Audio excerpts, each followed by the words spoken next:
Hey, what's up guys? This is Anthony from Anthony's Customs, and for this review, we are looking at the Marvel Legends Inhumans, Marvel's Crystal, and Lockjaw. God, $70 for this set. And I know what you're thinking, it can't be worth it. You're right, it's not worth $70. But if you're already bought into Marvel Legends, because that's the only way I can make this review helpful, if I just say right off the bat it's not worth $70, don't buy it, it doesn't do anybody any good, because people are interested in buying it regardless. So I had to do a proper review on it, and is it good regardless of it being grossly overpriced? And I have to say, in some ways, it's significantly better than I thought it was going to be. In other ways, it's still trash. So, there's actually some stuff to talk about that I wasn't expecting to have to talk about. So, let's go ahead and get it off the stand and take a closer look. Before I get into the figures, though, I want to show you my package. I don't know why they went this route for the packaging. They don't normally do this. There's no window. I know what you're thinking, they did that for a while. Yeah, but unless this was like made a while ago and then just got released and they didn't want to update the packaging, it doesn't make sense. Unless somebody can explain it to me, I don't get it. But yeah, no window, just artwork, which is fine, although Lockjaw's head is huge here. Has he been drawn where his head is grossly oversized? Is that a thing? I don't know. I am not into the Inhumans at all, really. They're not my favorite at all. But anyway, yeah, it's fine for a non-windowed package. It's okay. Alright, so let's get that out of the way, and let's actually talk about the figures. We'll do a height measurement first. By the way, if for some reason you want to buy this by the end of the review, and maybe you will if you're a Marvel Legends collector, it would not be the weirdest thing you've done, for sure. There's a link in the description below. It's available for pre-order at Big Bad Toy Store, although that's where I got mine, so they're probably popping in and out of availability. So it's just about 15.5 centimeters, not counting the top of her hair. That's going to be about 6 inches. Lockjaw, we'll just go this way. He's about 7 inches long, and that makes him about 18.5, roughly, centimeters. So you guys know this is like standard Marvel Legends female.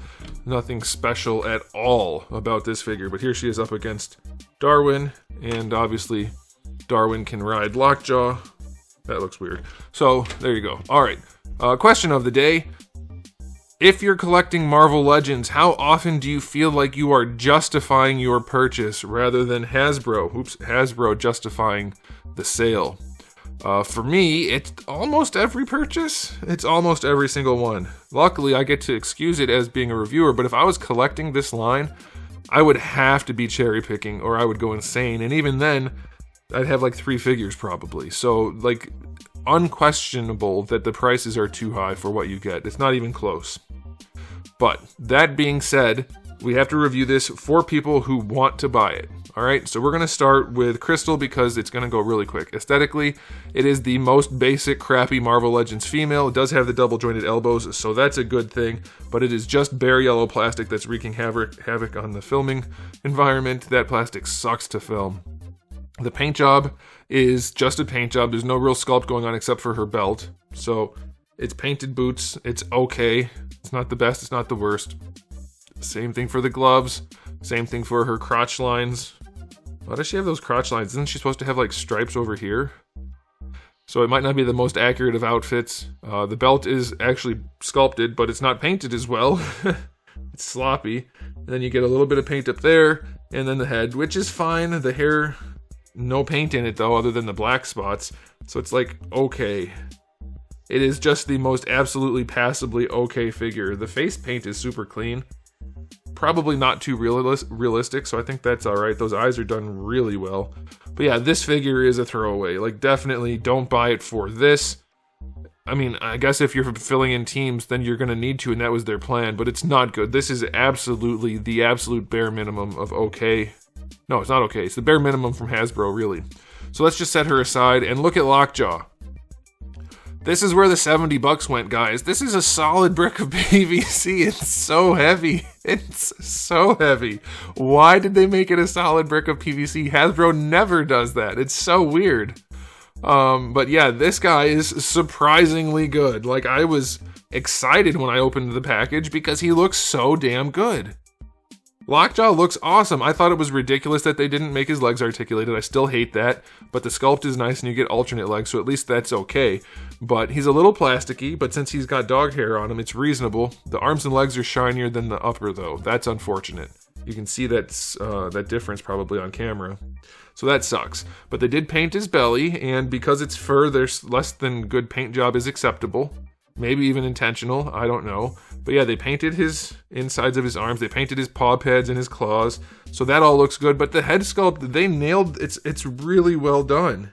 It's sculpted well, it's painted well enough. The separation here is probably too obvious, but you have an interchangeable mouth, so that's fine.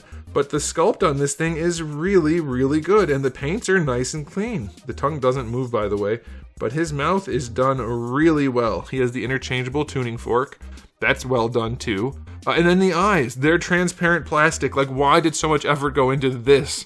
I mean, I get it, but also I don't. Hasbro never does stuff like that. He has transparent eyes. It's hard to tell on camera, but he actually has like colored irises and then black pupils. And if you, in hand, you're not gonna be able to see it on here. If you go like this, you can see the light coming in through his eyes. They're actually transparent. That's super cool. Like, he's really well done for being just a big bulldog. It's still grossly overpriced, don't get me wrong, but you're not going to get this and be like, oh man, it's a crappy dog. Like, they did a good job on it, short of having more articulation, but even then that would have hurt the sculpt, so you can even justify that. It's surprisingly well done. My daughter loved it, but I think it's good.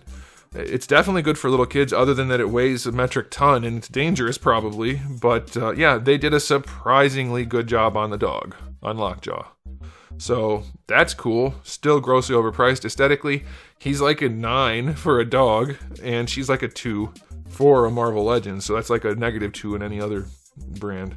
But okay, so let's go ahead and move on to the accessories. We'll start with Lockjaw. You get the alternate rear legs so that he can sit down, which, I mean, realistically, this is probably enough. I'd like to see a knee joint, or at least an ankle joint up here, but it's fine. So if you can have him standing and sitting, and probably even you could do some jumping poses, it'll be okay. So his alternate rear legs are fine. You do get the alternate closed mouth, which is, again, surprisingly well done. Not perfect at all, but still really well done. So that's good. And he gets the alternate tuning fork, which is also really well done. So Lockjaw is by far the star of the show here. And then for Crystal, you get the alternate head. The windswept hair is better for posing. It's done well enough, but still no real facial expression of any sort. And the black paint job on the hair isn't good, and there's no shading on the hair, so that sucks. And you do get her two blast effects, whatever you want to call them. Those are actually surprisingly well done, and you get some alternate fists. So for the price point, nowhere near good enough, but in a practical sense, it's a fine set of accessories, so I'll go 7. It's perfectly okay. And so let's go ahead and just do the articulation. He doesn't have as much in the neck that I was hoping he would have. It's enough. I'll just move it around like this so you can see. Like, it'll do. It's definitely not impressive, but it's fine. It is acceptable. Shoulders are just big old ball pegs. Perfectly good though. You'll be able to do enough posing for him. Ankles are like ankles, like proper Marvel Legends ankles. So that'll be fine. And then same thing back here, just big old ball pegs with ankles. So he'll be fine. He'll be okay. And then his tail, I had it like that so my kid didn't poke herself with it. His tail is a swivel hinge, so you can pose his tail. Lockjaw is surprisingly fine. No problems really for him. Now Crystal here is a turd. It's not even a polished turd. It's a stomped on turd. With this hair, you can't really pose her hair. With this hair, you can't really pose her head much at all. So that's unfortunate. But she doesn't have just the straight ball peg. She does have the hinge, so with the other hair, you get a little bit more posability. But it's windswept, so that sucks. Shoulders are going to be acceptable. You know, it's a very standard basic figure. Double jointed elbows, nice, of course. So that's fine. Wrists have a swivel and a hinge. Her torso joint is hot garbage, though. It leans forward okay. They kind of did the opposite of what everybody's doing now. Leans forward okay. Side to side sucks. Rotation sucks. You have to force it. Just doesn't do much. And then for the hips, they go out to the side all right. They have to kick forward a little bit, but they're okay. Kicking forward is fine. They don't really go back. Thigh swivel is fine. Double jointed knee is fine. The knees and elbows don't match the rest of the figure. And then the ankles are fine. It is just the most basic reused mostly reused garbage. So she's whatever. Like, it's perfectly okay. And that's for Marvel Legends standards. So as far as articulation goes, Lockjaw is fine, 7. She's fine, 7. And now it's time for the final verdict. Once again, I'll make it clear, it is ridiculously overpriced. This isn't good enough at $70. But if you are bought into the line, you're already accepting the price point, and so how is the figure otherwise as far as just handling it and having it... Does the tongue move? I didn't think it moved. I think it's just wiggling from being assembled. Yeah, it doesn't feel like it's actually meant to do anything. Okay, so yeah, if, just from a practical perspective, if you have this in your collection, are you going to hate it? Well, this is like the garbage that Marvel Legends always pumps out. This is surprisingly good, so I think it's going to be fine. I'm going to give this set, if you're bought into the line, a 7. It is fine, you will be happy with it. Lockjaw is surprisingly good, but he's still just a big bulldog. And Crystal sucks, as most Marvel Legends do. If you're not bought into the line, it's not... Don't buy it. It's not worth buying unless you really wanted a Lockjaw that is acceptable. But at $70, frickin' no. No, don't do it. Not good. So I have to make that distinction. If you are gonna buy this regardless, if it's like good enough, it is. It's good enough for a Marvel Legends collector to add to their collection just because of Lockjaw. And she's not like the absolute worst thing they've ever made. They've done worse, believe it or not. So it's a weird thing reviewing Marvel Legends at this point, guys. I can't just say everything is straight garbage because they're overpriced and Hasbro quality figures, because people are collecting them and I need to make my reviews useful. That's not useful to anybody. If you're not collecting them, then you're not going to get into Marvel Legends on almost any release. Every once in a while they have a good enough one to do that, but most of them are not entry point figures. They're all shameful purchases that people are buying because they already have 1,000 Marvel Legends.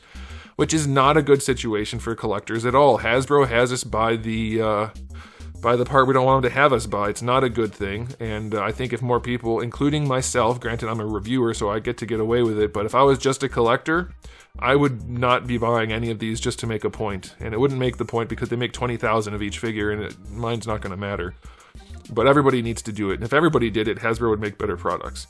But that'll never happen, and they know it, and so I have to do the reviews the way I do them to be helpful. So let me know what you guys think in the comment section below, but that's it for me. So thanks for watching. If you enjoyed the video, please do give it a thumbs up. If you didn't, well, a thumbs down will do. And if you haven't subscribed, you should. I have thousands of videos already on the channel, and I do have new videos every single day. So make sure you come back for all of that. And in the meantime, keep collecting.